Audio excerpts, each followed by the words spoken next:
আমাদের পূর্বপুরুষদের তাদের মানে বংশগাথা, এই বংশধারা এটা জানার জন্য তার কাছে আসতেন। এমনকি আরবের, প্রাচীন আরবের, জাহিলি যুগের আরবদের কবিতার অর্থ বোঝার জন্য বা কবিতার লাইনগুলো শোনার জন্য তারা আব্দুল্লাহ ইবনে আব্বাসের কাছে তারা আসতেন।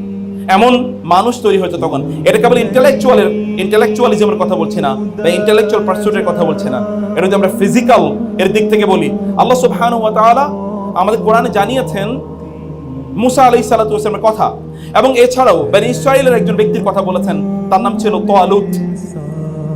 বনি ইসরাইল অলরেডি তখন তারা বিভিন্নভাবে তাদের যে শৌর্যবীর্য ছিল এটা তারা হারিয়ে ফেলেছিল, এবং তখন তাদের একজন নবী ছিল, তার নাম ছিল শামুয়েল নবী থাকা অবস্থায় তখন তাদের মোটামুটি they have already lost their country. তারা অন্য জায়গায় অবস্থান করত, তাদের মর্যাদা এগুলো সব বুলুন্ডিত ছিল। তারা নবীর কাছে গিয়ে বললো যে আল্লাহকে বলুন যে ইবআস লানা মালিকান নুকাতিলু ফি সাবিলিল্লাহ, আমাদেরকে এমন একজন রাজা দিন যে রাজার অধীনে আমরা আল্লাহর রাস্তায় যুদ্ধ করব। তখন আল্লাহ সুবহানাহু ওয়া তাআলা তাদের জন্য রাজা হিসেবে নির্ধারণ করলেন তালুতকে। তারা বলে আন্না ইয়াকুনু লাহুল মুলকু আলাইনা ওয়া নাহনু আহাক্কু বিল মুলকি মিনহু ওয়া লাম ইউক্তা সাআতাম মিনাল মাল। তিনি আমাদের রাজা হবেন কিভাবে? আমরা তার চেয়ে রাজা হওয়ার অনেক বেশি অধিকার রাখি, কারণ তার চেয়ে আমাদের সম্পদ বেশি। আল্লাহ সুবহানাহু বললেন যে না, তাদেরকে জানিয়ে দাও ইন্নাল্লাহ ইসতাফাহু আলাইকুম।